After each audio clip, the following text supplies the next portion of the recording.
Welcome to the Incredible Machines podcast, where we chat with incredible people doing incredible things.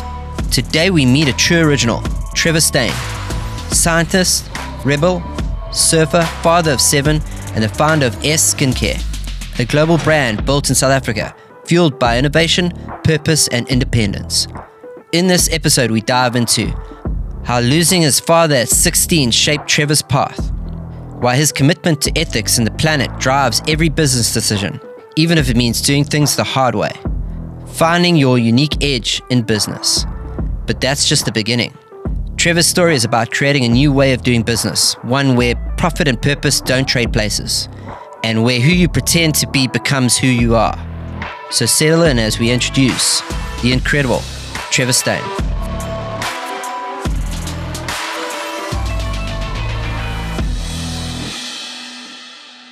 And then we'd have to repeat. And that hurt me. I don't know, at some visceral kind of level. And then high school kind of made that worse. That really doubled down. And there was a huge loss of freedom. I was in the boarding establishment. Yeah.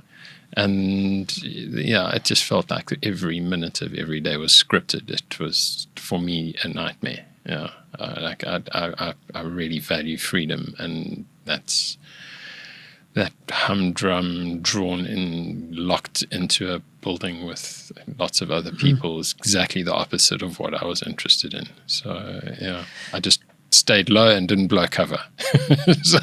Okay. And where do you think you got that love for freedom? Where is that from? Geez, as a kid in Warner Beach, I literally spent most of my time in the bush. There was a river that I'd follow down to the ocean, and I was not fond of being indoors at the best of times or wearing shoes, and both of those, school.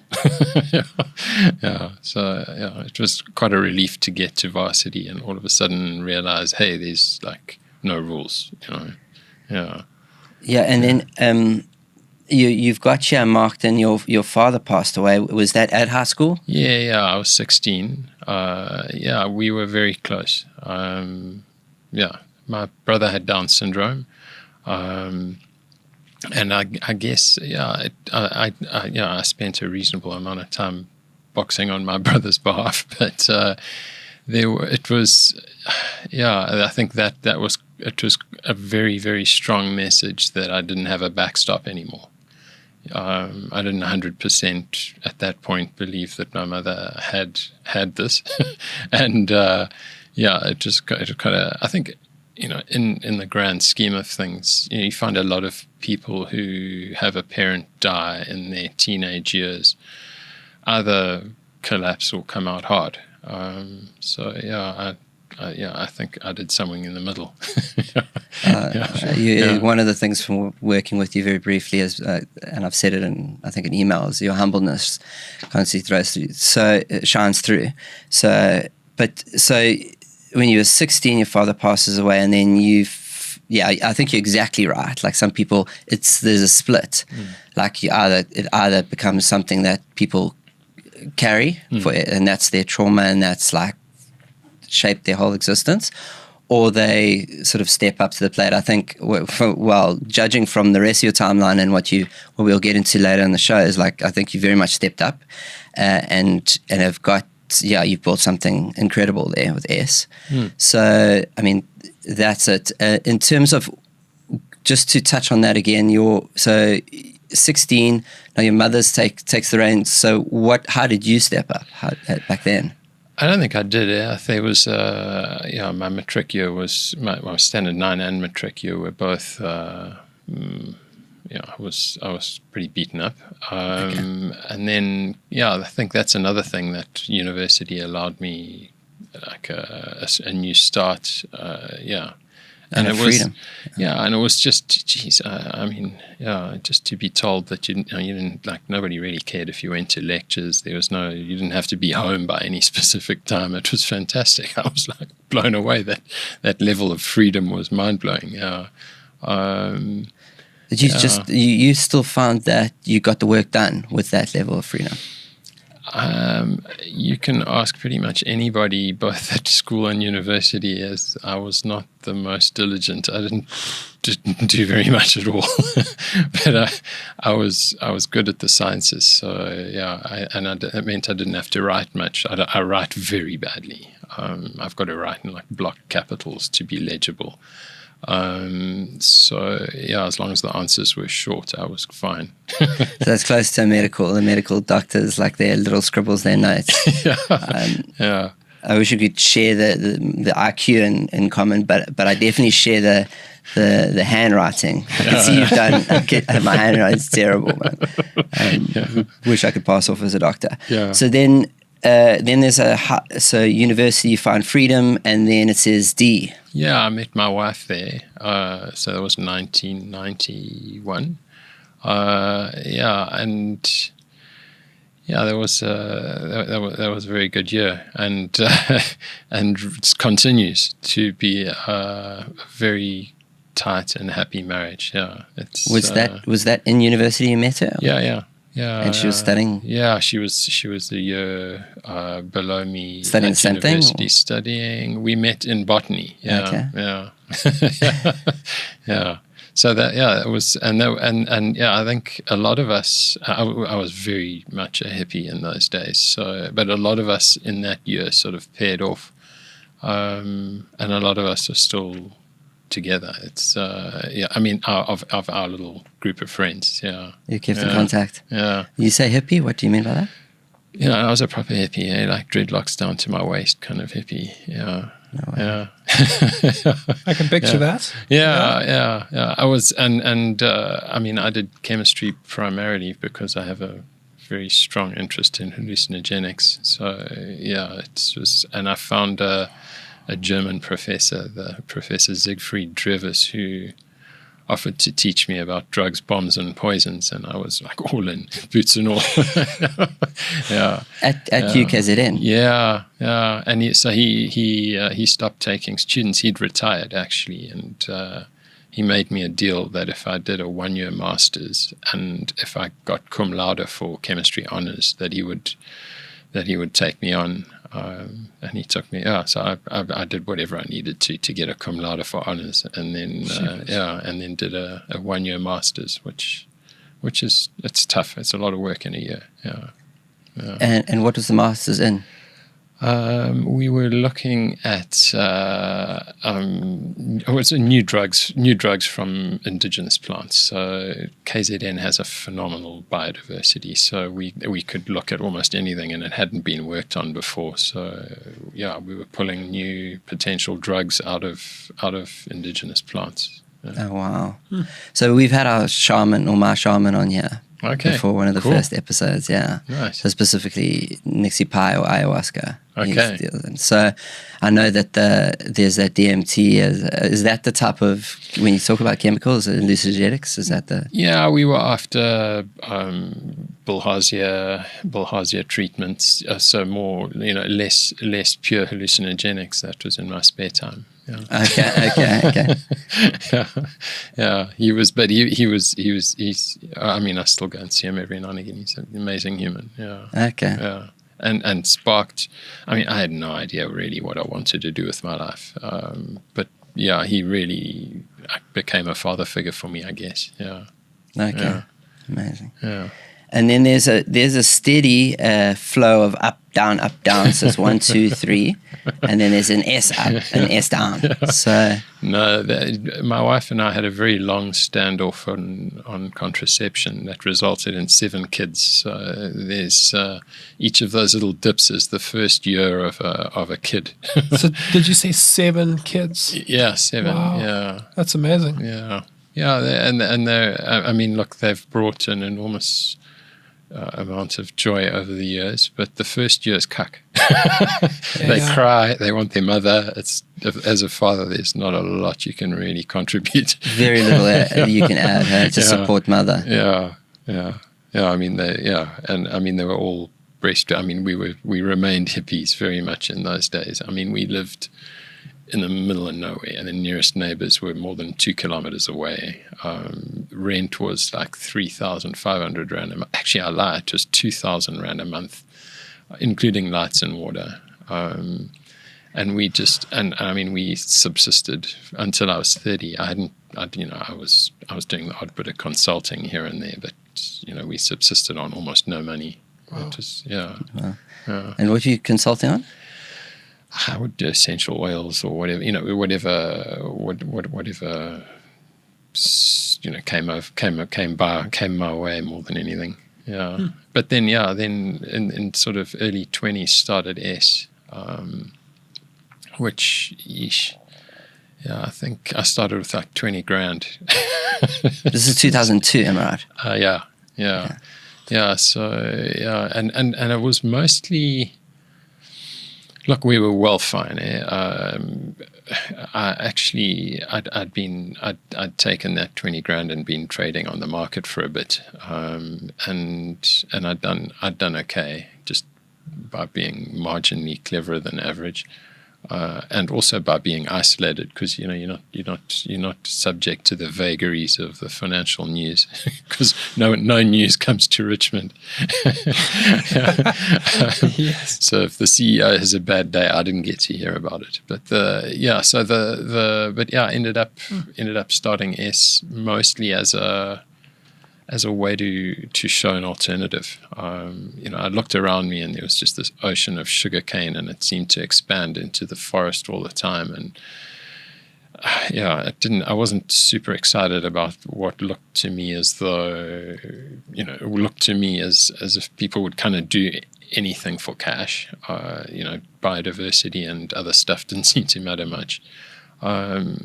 And I guess I had the moral high ground in those days because we were growing our own food, and we still do. But you kind of go, well, you guys are ruining the earth. I'm fine. I'm subsisting, and I'm not having a negative impact because I plant trees and stuff. But at some point that runs out of gas. You might not be contributing yourself, but you're standing by watching the rest of the world tumble, and there's not a lot of fun in saying I told you so when your kids get to grow up in a shithole. I kind of felt like I needed to show an alternative, to show that a company could be profitable and ethical, and then try show an alternative ownership structure that wasn't beholden to return on investment. So to clarify, that's Esse Skincare, and just for people who don't know what S is, and we pronounce it not S-E, but S, eh? E-S-S-E. E-E-S-S-E. Yeah, it means to be in Latin. Okay, awesome. Yeah. And it started in 2002, but boy, was it crap back then. I was really a hippie. We did 3 moisturizers that had to be refrigerated because I refused to use preservatives. So honestly, in the first 5 years, it was mostly me just learning how to do some framework of business. Trying to collect debts was a nightmare for me. It was, but I don't know if you'll know Neville Trickett. Yes. Yes, yeah. So Neville helped out in the early days. Yeah. Okay. Yeah. That's with logo design and that sort of thing. Kim Cupido did the logo, and Paul Krauss was on that project as well with Neville. Yeah. Okay. Yeah, because your brand's been strong and is strong. I mean, that logo hasn't changed since 2002. Yeah. It's quite a long haul, and it doesn't look like it's going to change ever. Yeah. And just before I want to get into the how we got to 40 countries globally and that sort of stuff, you mentioned something about ownership, the alternative ownership. Can you take us through that? Yeah, when you listen to any of these entrepreneurship podcasts or read the books, there's a very clear trajectory. You raise family and friends for finance, and then you move to round A and B, and then look toward listing, and all of those make it very, very difficult to do something that is fundamentally different. So I don't know how many times I've refused partnership or investment on the basis of the differences that would arise in opinion when it came time for one to sell out. Everybody has an exit strategy. I think that's toxic a little bit, but toxic's a strong word. But it's if you're building something to bail, you build it differently. If you're building something to remain, you do things completely differently. I think maintaining 100% shareholding is something I'm proud of. It was very lonely in patches, and much more time consuming. You start off a low base, and every time you're limited in the growth. You never get that shot in the arm of steroids in the form of venture capital, or so you never have that flying 500% growth in a year. You're kind of limited because you're always strung for cash. In the early days you can grow faster, but now as the company gets bigger, it's harder to really supercharge growth. You just run out of capital. But compounding is a beautiful thing. You carry on growing at 35% a year, and you just keep doing it, and it compounds pretty quickly, actually. Yeah. Wow. Okay. Yeah. So that'll be a bit of how you got to 40 countries globally. Yeah. But before we get there, just on that, it's out of a company out of Richmond, by the way. Like that is with a population of like 3,500 or something. Yeah, tiny little town. Yeah, and now it's a global brand. Yeah, I don't think if you'd gone to like McKinsey and said, hey, there's this new microbiome skincare movement's going to start, and the one player comes out of MIT, where's the other major player going to come from? I don't think they would have put their finger on Richmond, KZN. Okay, that's incredible. So the purpose. Sort of your purpose, it sounded like, so we covered the ownership, so you 100%, and it ties in that with, I get that echo of freedom. Yeah. Like the movie Braveheart. Maybe I just don't partner well, I don't know. I imagine that's that freedom, and you just want that. And and it's not, and to be disagreeable is an entrepreneurial trait. So like in a way that you don't like the constraints of other people's rules. Yeah, I'm very allergic to being told what to do. That's. I think that my wife uses that very well. So if she wants me to, to do something, then she'll tell me very strongly, order me to do the opposite, and then she knows I'll. Amazing. Yeah. And then 35% growth year on year, compound interest, but starting from very small. Yeah. So were there any key moments where it was just like, this is definitely going to work? There were a few key moments where I thought it definitely wasn't. They were like, 7 kids, a lot of kids. And, so you got to, the cost of living, like I said, was very, very low. But still 7 kids going to school, and, and there was a year, I think it was 2010, when S had just had a crazy growth year. We just started exporting to Netherlands, and we're filling orders there, and we overtraded and ran out of cash completely. and there were some hairy moments of not being able to even come up with the 2,000 rand a month rent. But it was they were brief in retrospect. What do you do? What do you do when that happens? When you hit the bottom? I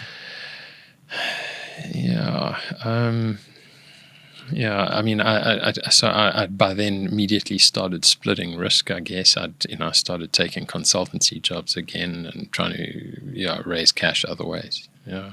Okay, so diversify your skill set, based on your skill set. Yeah. Just scramble. Okay. Yeah. And how big is the team now in ES?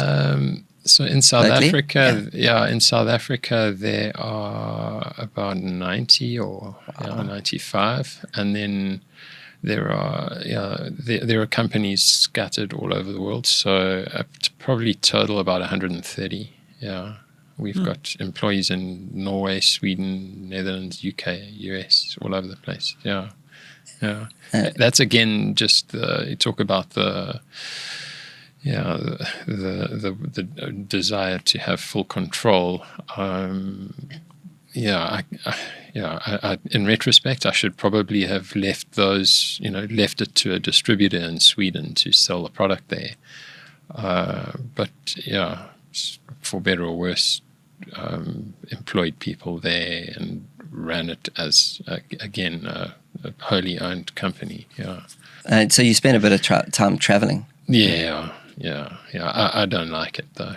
Yeah, it's one thing to get on a plane and go on holiday surfing somewhere, but it's another thing entirely getting on a plane on your own. And I mean, I'm not natural in front of crowds really. So yeah, when you're public speaking for like 10 days in a row, it gets a bit much. Yeah. Are you more introverted than extroverted? I think so. Yeah, I'm quite happy on my own. Yeah. I thought it might be the hippie in you doesn't like getting in the tin can, flying across the. Yeah, there's that also. Yeah, because I just got back from the US. Now I went to Hawaii for a conference, and the landings on some of the flights were the worst I've experienced, and there's so much happening with those tin cans flying at the moment. Like the hours after I left Seattle to Oahu, there was some incident with a military plane and something else apparently I didn't know about, but I was told about that. Yes, Hawaii's far.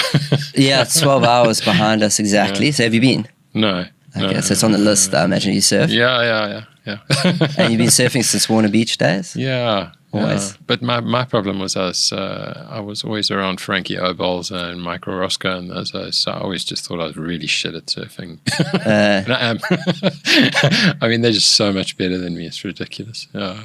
And now when you travel for surfing, you got any favorites? Yeah, Indo's lovely. Indonesia. I surfed Reunion just before just after all the shark stuff started. And St. Louis one hell of a break. Yeah. Right, are you goofy footed? No, I'm not. Okay. So but you still love that long left. Yeah. Long left. I'm gonna destroy this, but I get we've had interns before from France, and yeah, I know people French, and my wife is from Seychelles, so she's she can speak a bit of French, and she told me that it's not Reunion, it's La Réunion. I can't even say it, but anyway, La Réunion. Yeah, it's proper. Yeah, but it's beautiful. Yeah. So you love that, and then nice. So the 7 kids. Are they surfing? No, they've been a bitter disappointment in that. I'm sure they made it up in other ways. No, I'm kidding. But no, not really. I mean, I think they all grew up in Richmond. How are you supposed to learn to surf from there? It's you can cane surf. Yeah, yeah. No. I mean, but the oldest, I mean, he's 31 now, so it's like they're mostly out of the house. There's only one left at home. Yeah, sure. Okay. Yeah. Okay, so to get into the case study, I found it very interesting that your case study, that I was surprised that you mentioned it's a competitor, or it's maybe not a direct competitor. I don't know if you can explain why it wouldn't be and why you picked this one.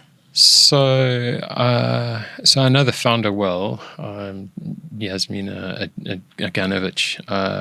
So she was a chemical engineer out of MIT, worked with a company called AO Biome to take this live probiotic to market. So we were working on that in sort of from 2013, somewhere around there. So the technological hurdle is to take a live bacterium and keep it alive in a cosmetic product. And a cosmetic product contains preservatives, which kills bacteria, right?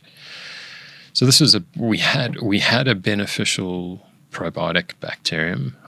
So we knew which bacterium it was we wanted to use, but we couldn't find a way to keep it alive for a shelf life. And you kind of need to keep it alive for about 18 months, in order to export. Doing it locally would have been fine, but exporting, you needed a shelf life. And we cracked it and launched in Feb of 2015.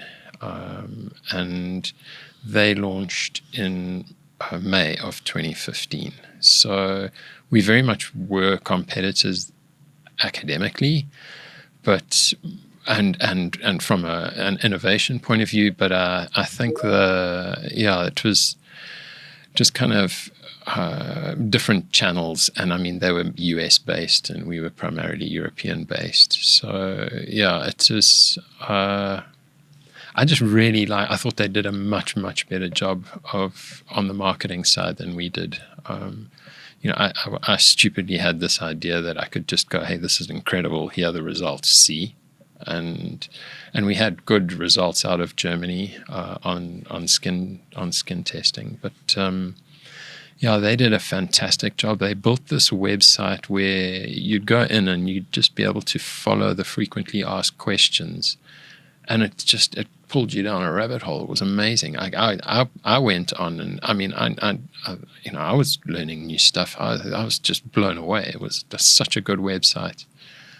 So a bit of a sad story. They were bought out by a multinational, and I don't think the intention of the multinational was necessarily to make the business work. I think they just wanted them to go away because they didn't like the messaging.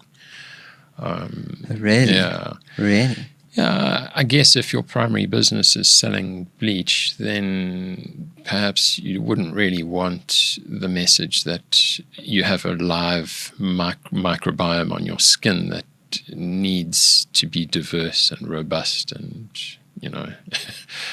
So I think the dial was just switched off there. Yeah, it's been switched off, and then I mean, I've never heard that. That's really interesting.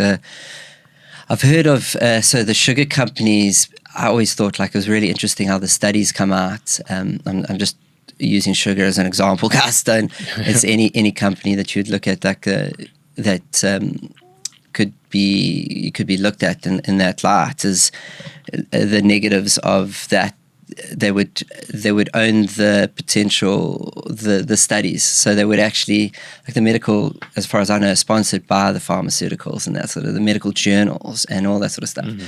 Very interesting. And then if you look at the studies that come out and people reference studies, and it was who did that study? Was it how long has that research lab been around, and who's funding them? And so you can go down those rabbit holes. And then someone told me that suggested this idea to me, and it kind of I don't know why I hadn't thought of it, but I've never claimed to be the sharpest tool in the shed. The things in the sugar example, the xylitol companies and that could be just owned by the sugar companies anyway. So in this instance, you've got the people. It could be that they own both options. So it doesn't matter which one. They kind of whichever one takes off, they'll back. Yeah. I guess if one's more profitable, that one would be favored. Yeah. That's it, exactly. So back to the profit. Yeah. So profit over and S is very much sounds like you found it on a purpose to have something better for the future, for your generations. Like I mentioned the shaman that we had on here, and their Amazonian tribe believes in doing things that will only come to fruition within 7 generations time. Yeah. So very much plant seeds of trees which you will never sit in the shade of. Yeah. So that's exactly what you were looking at. Yeah, I think so. I mean, I find it hard to think across generations. All I know is that when I die, I want to die with a clean conscience and know that I've tried. And right now, my lifestyle's catered for. I mean, I drive a nice car that's electric mostly, and I mean, we've got our own electricity and our own water, and we grow our own food on a little 10-acre plot. I don't need much more. That is a return on investment in itself. Just my daily life's happy and catered for. So it's not like the company needs to shunt out this huge amount of profit every month to buy somebody a new Ferrari, it's or a beach house. So my needs are relatively low, and the company caters for those. So I'm pretty happy. Yeah. Such an interesting play, because it's like everyone. So there's the urgency can be a factor in entrepreneurship that springs to mind, like that. So the example of Steve Jobs coming back from Xerox after seeing the mouse and Windows, how they were done, and he was just like, they were busy with like the Lisa 2 or something like that, and he was just like, guys, I don't care about this anymore. Let's just do this thing now. And they were finish that, but let's go. And that urgency doesn't sound like it's part of your. Am I right? Or is it? Yeah, my staff are going to listen to this. Okay. No, there's a very strong sense of urgency. I'm on the financial side. I don't need the company to kick off huge return on investment, but I have very strong ambitions for the company itself. We need to scale. The global skincare market is well in excess of $150 billion US, and we've got like 0.02% or something. So I wouldn't mind getting to 1%. At that scale, you've got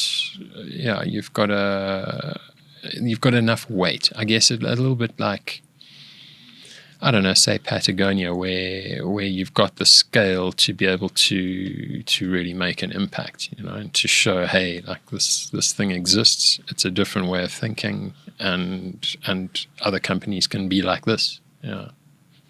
Okay, so there's urgent ambitions to make a difference, and you've got a limited timeline that you're working with. Yeah. So I figure I've got another. I mean, I'm mid-50s now. I've got another 20 good years of productivity left, I hope. Certainly no intentions of a change of Accelerator. I'm quite and actually it's sometimes an issue. Sometimes I over push, and drive things to market too quickly. Okay, so there is that urgency. Really interesting.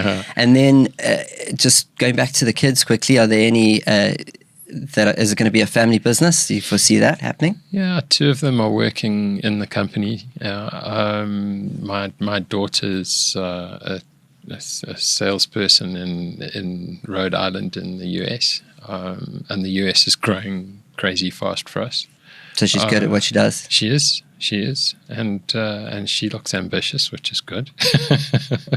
And then my son's also in the education team. So we'll see. I don't. There's certainly never any pressure from me to have the kids join, and there's also no pressure to have them stay if they do join. But they do know 100% clearly that if they're going to progress in the company, they're going to have to outperform by some margin the people around them, because this isn't come, here we go. Why don't you just take over? Because I think that would undermine the amount of work that a lot of really good people have done over decades in some cases. So there's certainly not going to be a quick, easy handover for them. No. I get this line comes to me. It's we want you here, but we don't need you. And it seems like I love being in that position whenever I've been in business working with people. Like I love to be wanted and not needed, because there's a lot of pressure with that, like needed, and with partners or team or anything like that. Like we want you here, we don't need you. So if you want to be here, come be here. And it sounds like the brand, like the pressure that you apply is is adequate because you've got a goal, you've got something there, you're aiming at it, and that pushes you. And one of the other traits that we talk about often in the show is like is conscientiousness. So lots of people have these brilliant ideas and have this heal the world like beautiful things. They've got the answers, but they don't go and get it done. Like they don't just push, and like it sounds like as soon as I said there's urgency, you're like, no, there's urgency, and my team's going to hear this and they're going to call me on it because we need to get it done. And but it seems very it's mature would be the word in terms of the ambitions that you've got in this growth structure, and that it's gonna like we want to be wanted, not needed, and we'll get there. And you start personally first. And then, so oxygen mask on again to the plane, oxygen mask on yourself first before you're able to be of assistance to anyone else. I think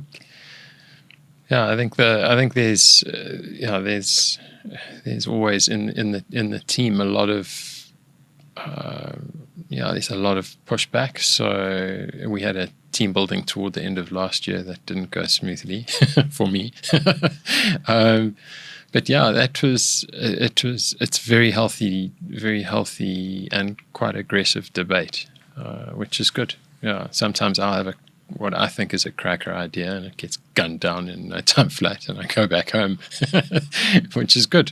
And it's a very flat organization, so people aren't scared to call you out if they feel like you're going in the wrong direction. Yeah, that's awesome.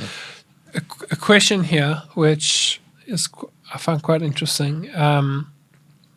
So, in terms of running let's call it for lack of better words, a purpose-driven organization, you're obviously not completely driven by profits, although it's necessary to grow.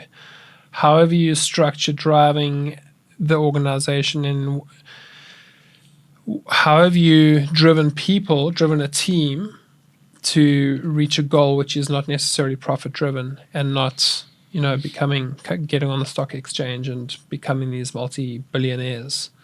Does that make sense? Yeah. How do you incentivize people? Yeah. How have you? Look, there is a profit share system, but honestly, I don't believe that really drives much motivation. I think it's critical that people see a long-term route to independent wealth. That's really important, but honestly, the things that drive the team seem to be largely, as you say, purpose. There's a lot of talk around how we're performing against our purpose, and are we delivering? When you say more effective skincare ethically, so we have this scientific imperative to outperform our competitors in terms of the results that we see on skin, but we also have an ethical side to it, and that's hard because it costs more, right? Like if your competitors are being run by very large companies, the product cost is driven down as much as humanly possible. And we haven't done that. We've formulated pretty much the best we can in the hopes of outperforming, and then using word of mouth. Whereas our competitors are using a hell of a lot of marketing and driving the product cost itself down. But from a motivational point of view, I think people are motivated by that, by that purpose. Like we're going to knock the pants off our competitors in terms of just pure results, and we're going to do it ethically. Yeah, that's awesome. Yeah, and that's very cool. Yeah, I love that. That seems to, people always talk about it being a race to the bottom when you start doing the pricing game thing. Yeah, I mean, you get a shareholder on, and what's the first thing they're going to do is they're going to try and maximize profit, right? Because they're going to want their money back as quickly as possible, and they're going to want it to sell it on as it's been really. It would be insanely difficult with S, because I promise you they'd look at those formulations and go, this is way above industry norm. What are you doing? Get that, fix that, and that would kill me. Having to gut the formulations for money. Yeah, you'd have to explain what it's not fix, it's change. They wanted to change, and not a fix, it's perfect. Like, They don't fix what's not broken. Yeah, exactly. Yeah. So, before we get into who's your incredible machine, and we go there, I love this quote that you've got in here. Is you are who you pretend to be, so be careful about who you pretend to be. Why is that so meaningful to you? It's a Kurt Vonnegut quote, and he's not famous for many quotes. As a matter of fact, he said that was his only one. So I think everybody says, be yourself, and I think a lot of people don't know who they are and pretend to be something. And sometimes they pretend to be something that's not really sustainable. It's okay to pretend to be the party guy for a while, but at some point when you've got a cocaine addiction and things are not looking so great, you need to start pretending to be something else. And what I like about it is that you get to choose who you are. And weirdly, I've certainly seen it. Like, if it certainly felt in the early phases of starting a business that I was pretending. It still feels like, as a leader, I don't think I'm particularly fantastic, but I think I pretend better nowadays than I used to. It's a common trait. It's a common acknowledgement of entrepreneurs and leaders to feel like that imposter syndrome. Yeah, it is. And sometimes, I drive down that same driveway. The little small holding that now houses the factories and all that sort of thing has turned into something quite beautiful, really. And I drive down that little driveway and just look around sometimes and just go like, when this thing started, I thought it would be nice if I wasn't so lonely, and if I just had like 4 or 5 other people around, and then maybe could have like tea and and now I drive down there and there's just cars and people and factory and it is a very pretty space, and it feels surreal sometimes. That's awesome. The other thing to touch on, you mentioned it, and I've seen it of your site, and we met through Amy, who I used to work with on other projects, and she's brilliant. And the education part of your business, and Amanda champions that, you said, but there's a massive focus on education. Why is that? There is, and we built during COVID a really nice training center that actually won a national architecture award last year. I don't think, every time we've tried retail, we've failed quite miserably. I don't really know how to tell a story in a retail environment. People are largely choosing a box or a packaging, or I don't know really how to do that. I have to have time to explain the scientific benefit and the underlying philosophy, and we need spaces where we have that time. So we find that in the medical aesthetic space a little bit, where we're speaking to doctors and also to therapists who know enough about skin to go, hey, put this on your client. You're going to see them once every month, and you're going to see the results. They might not, because that incremental change day by day. You look at yourself in the mirror every day. It's hard to tell. But the therapist, when they see the client a month later, goes, hey, that's better skin condition. So that's kind of the only space we know how to play in. Every time we've tried to go retail or sell online, it's just ended up, we end up going sideways. I don't know how to fight for shelf space in Dis-Chem, or it's like beyond me. Yeah, I think, again, you're not in a rush, but it's the right thing, and I think that education is exactly right. We talk about this and the 4 A's, and the first one being awareness, and that's definitely education. It sounds like, from what we've picked up and we've been watching from you guys, they are taking the marketing very seriously. And I guess it's not like a field of dreams, like build it and they will come. Yeah, I understand that there's even you mentioned your previous competitor, they just did it really well before they sold out. And that was the major difference. So it's not just build it and they will come. You need to go and get that message out to people. Yeah. And as I understand it, you'd be doing a podcast soon. Yeah. It's well, I mean, you've gone and thrown me in the deep end. Now I don't know if it's going to be a success or not. Maybe maybe we start recording it and it all falls apart and we change our minds quite sharply. Yeah. Okay, well, we can watch the space. But I think it is. We found it. Obviously, this is the exercise that we're in here. Yeah. You've been on podcasts before, but most of our guests have never been on a podcast. Yeah. And then it's a sampling exercise. And we feel like people like yourself, leaders like yourself, should have a podcast. You got something to say. And then this is a sampling exercise. So if you like the experience, well, we just happen to do it. So there's no strings attached. But yeah, your incredible machine. So I always get his name wrong, but it's the founder of IKEA. Ingvar Kamprad. Yeah. Yes, thank you for saying that. Yeah. What about him? Why? So he was, I didn't know before then that it was possible to scale to that level. I mean, he started IKEA and he was still, at his death, the only shareholder. I just didn't know that would be possible. You look around, there's no other, well, there certainly are other examples, but not at that scale. There are no other companies that have scaled to that level with a single owner.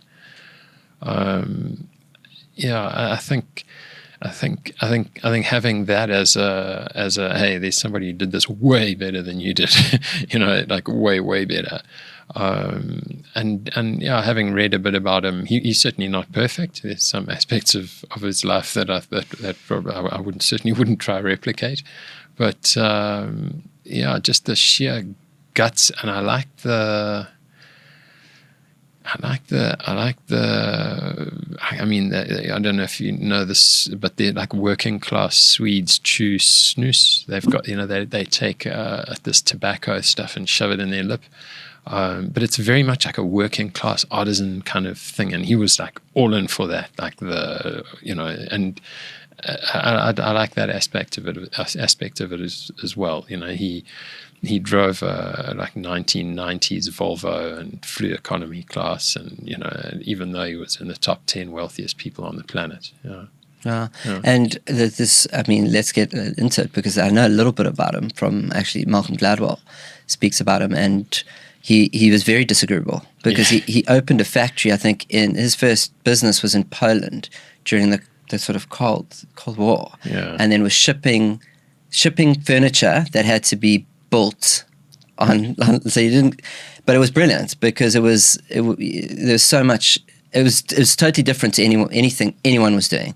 So it allowed him to compete very nicely on price and not have to have all those labor costs, and then put the ball in the consumer's corner or court. No, that actually stemmed from a Swedish labor union that had pressed him for what he saw as unreasonable terms, and he said, well, I don't need to build stuff here, I can build it in Poland. So he just packed up and moved to Eastern Europe. During the heart of this Cold War, which is like, what are you doing? And everyone's going to boycott you. So he was disagree. He was. I think all the way to the end, he showed that ability to just make these, massive calls, like really big decisions. And I think if you'd taken a committee and try to get that same decision out of them, you'd never would. Like that single ownership allows a freedom that's unparalleled, really. And has advantages, definitely, but also disadvantages. How do you think he managed to keep? Because you can, what I'm picking up, you're very open, and you're open to criticism or, and when to being wrong. For your team will tell you. Like I said, like I'm very open to that. And sulk, eh? Do you sulk? But I come right. It's not attachment to that being wrong. It's like I'm wrong all the time, but at least I'm not attached to it. I said to my business coach last year, I said, this year I've wished for more critics. And she's like, what? I was like, yeah, just, you got to put your head above the parapet and you will get critics.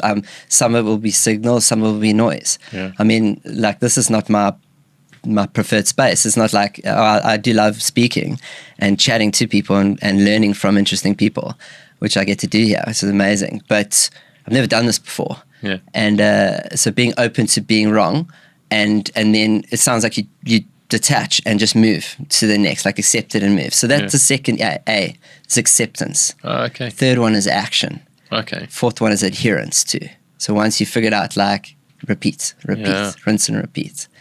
Yeah, I find that adherence is hard. There's always some shiny new toy, like a new company I want to start or something. There's always some little something else I want to jump into. But it's something I'm proud of to some extent. That S has been. I've just never quit. So I think if I get kudos for anything, it should just be like stubborn stick-to-itiveness. Yeah, it's called grit. We call it grit. Yeah, through everything and just stick. It's like doing a plank. There's a great TED talk we put in the show notes about how doing planks can increase your grit. Okay. Just doing plank. You can do it in a morning meeting. You want to keep meetings short? Do it as a plank. Yeah. I think there might be pushback. Yeah, that's fine. There will always be pushback with everything.